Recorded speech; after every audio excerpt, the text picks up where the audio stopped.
Isabelle Korolitsky, bonjour. Bonjour. Alors vous êtes psychanalyste, psychologue clinicienne et aujourd'hui nous allons parler de ce qu'est un état dépressif. Et on en parle, il y a eu des sondages qui ont été faits récemment en France sur l'état dépressif, comme quoi pas mal de personnes en étaient atteints. En revanche, un état dépressif, Isabelle Korolitsky, ce n'est pas une dépression. Voilà, il me semblait important de différencier ce qu'est une déprime, c'est dans le langage courant. Oui, voilà. C'est même trop galvaudé souvent. J'ai une déprime, j'ai un coup de blues, je me sens pas bien, avec une dépression qui est le stade au-dessus. Il me semble qu'avec tout ce que nous venons de traverser, ou que nous traversons depuis 2 ans, ici, mais dans le monde, pour les uns et les autres, ça a provoqué des moments de baisse de régime, on va dire. Donc, ce qu'on dirait un coup de blues. Alors, et c'est normal. C'est-à-dire que le psychisme humain, pour s'adapter aux événements extérieurs, et donc faire avec ce qu'on appelle le changement, il y a quelque chose qui nous est tombé dessus de violent, façon excessivement rapide et de violent et d'inédit. C'est-à-dire que l'humanité confinée en même temps, c'est vraiment de l'inédit. Oui, du jamais vu. Avec un virus, alors des virus et des maladies inconnues, l'humanité a traversé ça tout au long de son histoire. Mais en tous les cas, nous, on est une époque où la science est toute puissante, où la médecine a fait des bonds incroyables, et tout d'un coup se retrouver vers l'inconnu. Qu'est-ce que ce virus ? On ne sait pas. D'abord, est-ce que c'est un virus au début ? Est-ce que ça soigne ou pas ? Enfin bref, on était dans l'inconnu total, avec, si on se souvient bien au début, le nombre de malades et de morts qui passaient aux infos tout le temps, en boucle, 24 heures sur 24. Alors évidemment, ça a de quoi faire écho avec le psychisme des uns et des autres, et de provoquer un état de déprime. Alors, les signes de la déprime, c'est quoi ? C'est pas le moral. Donc l'état dépressif, c'est la déprime. Voilà. D'accord, un état dépressif, c'est le stade avant la dépression. D'accord, ok. Alors donc cet état dépressif, c'est une réponse à un événement personnel ou un écho donc à la grande histoire, et c'est ce que vous venez d'évoquer. Oui. Vous savez bien, résonance intérieure, notre grand dada, si je puis dire, c'est de toujours faire le lien avec la grande histoire. Oui. Et l'histoire singulière. Et là, la grande histoire, on vient de la vivre, on est encore en plein dedans. On est en plein dedans. Oui. Et nous sommes des animaux sociaux. On vit dans un espace-temps avec une culture et on est forcément sensible à ce qui se passe à l'extérieur. Et ce qu'on a vécu de singulier, ou même l'histoire singulière de notre famille, va toujours être en écho avec ce qui se passe dans le monde. Oui. On ne peut pas en être indifférent, et même si on n'en a pas la conscience, ça vient interagir. Bien sûr. Et quelles que soient les origines, qu'on ait été enfant caché, ou qu'on ait dû se précipiter sur un bateau en courant, en laissant tout derrière soi, en se cachant aussi, du coup, pour devoir partir, à nouveau être confiné violemment d'un coup, ça ramène des périodes antérieures, en fait. Absolument. Mais dans chaque histoire, quelle que soit l'origine des familles, il y a un écho. Alors justement, donc... Alors les signes, quand même. Oui, quels sont les signes ? Alors les signes de la déprime sont pas très éloignés des signes de la dépression. On a des troubles du sommeil, qu'on n'arrive plus à dormir, qu'on se réveille à 5 heures du matin, ou qu'on dorme trop, qu'on ait besoin vraiment de dormir tout le temps. On perd le goût, mais le goût, pas seulement l'appétit, et là aussi c'est en mangeant trop ou en ayant plus faim, mais le goût de s'habiller, le goût de sortir, des fois même le goût de jouer avec les enfants. Il y a quelque chose qui s'obscurcit. En disant, mais à quoi bon ? Mais quel sens ça a ? On se sent souvent très fatigué. Et là, c'est général. Quand on parle autour de soi, le nombre de gens qui disent « je suis fatigué », c'est vrai. Oui. Voilà. Donc, c'est vraiment un signe qui viendrait nous dire quand même les temps sont durs. C'est pas si simple. Voilà. Alors, quand ça ne s'installe pas dans le temps, C'est-à-dire, ça peut être des phases, mais on peut avoir plusieurs phases de déprime. Tout à fait, oui. Ou de coup de mou, c'est-à-dire que on a une baisse de régime et puis ça repart parce que on a vu la famille, on a vu des amis, on a vu un joli film, enfin bon, ça repart. Et puis, pof, 15 jours après, on se sent de nouveau Pas peu trop bien. en baisse de régime. Donc, l'important, c'est de pouvoir se le dire, déjà. Oui. Et ça n'arrive pas qu'aux gens faibles. Au contraire,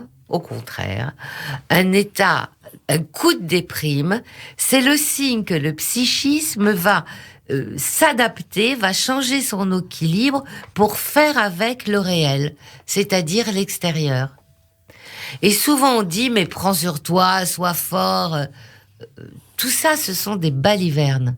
C'est humain, ça ne veut pas dire qu'on est faible. C'est un moyen de s'adapter. Vous savez, quand une cocotte minute est en ébullition, le petit bouchon qui va sauter, qui laisse sortir la vapeur, ça évite que tout explose. Oui. C'est ça, un coup de déprime. Donc, quelque part, c'est presque positif, ce que vous nous dites. Absolument. Quelque part, c'est presque positif et ça veut dire qu'on est bien en adéquation, qu'on pense et qu'on ressent les choses. Alors, après 2 ans, donc après plusieurs confinements, après les maladies, après la mort, ça a une interaction, tout ça, avec notre psychisme. Et ça peut donner, par exemple, des angoisses au travail, dues au confinement, parce que, en fait, beaucoup de gens travaillent plus comme avant, de la même façon. Bien sûr, c'est-à-dire que dans la maladie, la mort, est-ce que si je vais voir ma famille ou des personnes âgées, je vais les contaminer et est-ce que je les tue? C'est quand même Oui, c'est ça. Pas rien. Est-ce que si j'embrasse quelqu'un, ça va être dangereux? Mais est-ce que si je serre la main à quelqu'un, ce quelqu'un va me contaminer? Bon, ça c'est dans la sphère privée, j'ai envie de dire. Et puis dans la sphère un peu plus sociale, le travail. Tout d'un coup, travailler de chez soi, pas si évident, même si pour certains c'était aussi agréable. Mais ce qui est venu, et c'est ce que vous venez de dire, c'est vraiment la notion de avant. C'est plus comme avant. C'est plus comme avant. Donc, on espérait que ça serait comme avant, et là on est en plein dedans, c'est pas vraiment comme avant. Et le monde d'avant, donc si on commence à parler du monde d'avant, est-ce que ça reviendra comme avant ou pas? C'est que là, on note tous qu'il y a eu un basculement. Il y a eu et un le basculement. changement, c'est très inquiétant pour le psychisme humain. C'est-à-dire, il y a des changements qui amèneront du positif, d'autres pas. De toute façon, on devra s'adapter. Mais l'idée même de changement, ça amène la notion de perte. Mais alors, justement, une question qu'on n'avait peut-être pas forcément préparée, mais que j'ai envie de vous poser.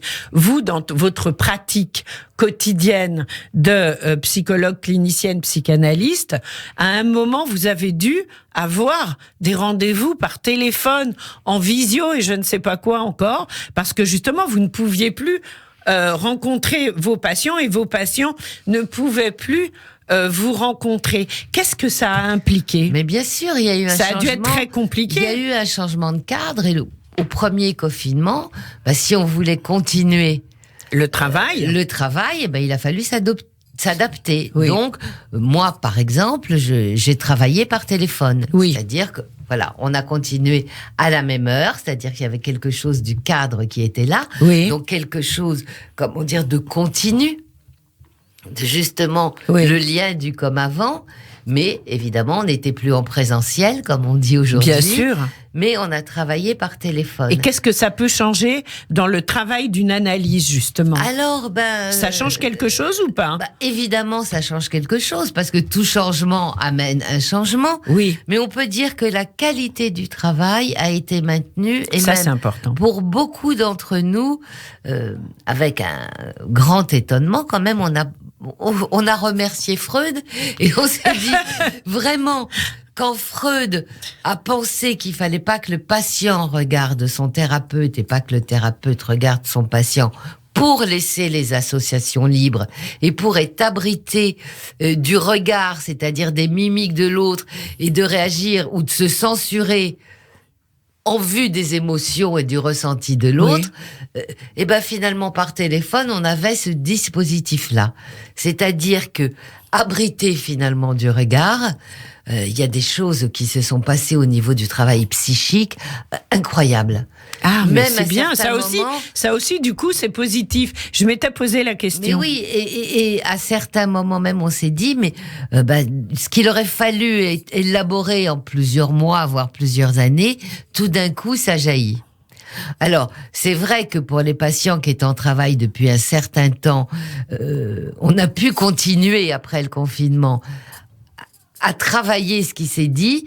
Pour des patients qui démarraient, des fois ce qui a jailli presque trop vite, voilà, ça s'est un peu refoulé, il a fallu le déployer, le reprendre avec une temporalité normale. Oui. Par contre, évidemment, la différence de travailler par téléphone quand on est thérapeute, c'est qu'il n'y a pas le corps. Oui, c'est ça. Présence. Oui. Et qu'avec le corps passent des sentiments, des affects, etc. Et on a trouvé, on en a beaucoup parlé entre collègues, que ça demandait du coup une énergie très importante pour donner du corps à la conversation. Que ça ne soit pas que des mots. Que des mots, et pour que ça ne soit pas que de l'imaginaire. D'accord. C'est-à-dire pour que ça reste incarné. Bon, mais ça a été d'une certaine façon excessivement intéressant, et puis surtout ça nous a permis de pas lâcher bien sûr les patients dans une période très difficile. Oui. Alors je voulais revenir sur le comme avant et la nostalgie que ça peut amener et le risque que pour certains ils se sentent du coup plus dans leur monde. Oui. Qui se sentent ailleurs. C'est plus mon monde, c'est un basculement de civilisation et moi je m'y retrouve pas. C'est un changement mondial. Quelle que soit la génération. Oui. Et ça me semble très important de rester vigilant à ça. C'est-à-dire que c'est vrai qu'au-delà de la pandémie, il y a des changements de société qui se sont accélérés, qui étaient dans l'air, évidemment, mais qui se sont accélérés parce que pour notre bien et notre sécurité, on va nous proposer et nous imposer un monde de plus en plus virtuel, où on ne voit plus les gens, ou pour faire ses papiers, pour payer un truc, pour parler à une administration, on peut plus y aller. Oui. Tout se passe par Internet, alors à peu près tout. Enfin, ceux qui ne sont pas justement outillés ou en capacité de faire avec ça, ils sont pour le coup eux vraiment complètement largués et il y a de quoi être déprimé. Oui, c'est vrai. Et pour ceux qui font avec, quand ils essayent de trouver un rendez-vous et qui, pendant un mois, ils n'arrivent pas à trouver le rendez-vous pour refaire une carte d'identité ou un passeport, ça devient quand même très anxiogène. Quand ils s'aperçoivent qu'il faut une carte bleue pour tout, quand, ça amène vraiment des changements assez importants. Alors, quand je disais un coup de blues, une déprime, c'est pas une dépression, c'est vrai, mais comment être vigilant pour que ça ne le devienne pas. C'est ça qui est important, prévenir. Et pour que ça ne le devienne pas, c'est pas t'inquiète pas, ça va aller, mais allez, réagis, enfin toutes ces choses qu'on peut dire et qui sont vraiment un sparadrap sur une jambe de bois, c'est se dire mais où ça me touche finalement ? Qu'est-ce qui me déstabilise ? Qu'est-ce qui me fait peur ? Est-ce que j'ai peur justement de ne pas retrouver mon travail ? Est-ce que d'être seule à longueur de journée, je suis en train de péter un plomb parce que je parle plus ?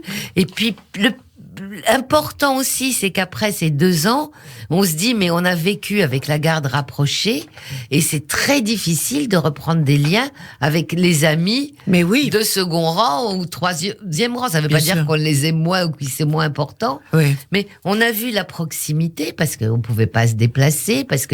Alors, quand on a eu la chance de maintenir des liens, et puis, on s'est aperçu qu'on s'est isolé, qu'on arrivait à se téléphoner ou on s'envoyait des messages, mais qu'il y a des gens qu'on a moins vus. Oui, bien sûr.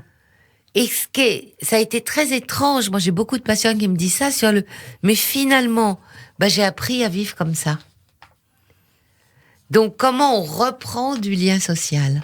Et ça, c'est important parce que vivre isolé comme on l'a été, c'est pas non plus la solution, quoi. C'est-à-dire, ça déshumanise. C'est-à-dire, quand à la fois on nous propose des choses très informatiques, donc en relation avec la machine, si on maintient pas le lien humain, oui, il y a quelque chose qui le bouleverse vraiment. Et peut-être que chacun, à notre façon, il faut qu'on apprenne à réinstaurer et à maintenir absolument le lien humain, c'est-à-dire la parole et le contact physique, et se voir et faire des choses ensemble, et surtout s'en parler pour voir finalement, on ressent pas les choses isolées dans notre coin, mais que ça se partage complètement. Oui. Et quand on en parle, eh ben, on trouve ensemble comment faire. C'est important, partager, en parler, et en parler éventuellement, bien sûr, surtout d'ailleurs à son psy, ça permet de trouver peut-être la force, l'énergie pour se resociabiliser. Mais oui, se resociabiliser, et on va dire aussi réinventer. Oui.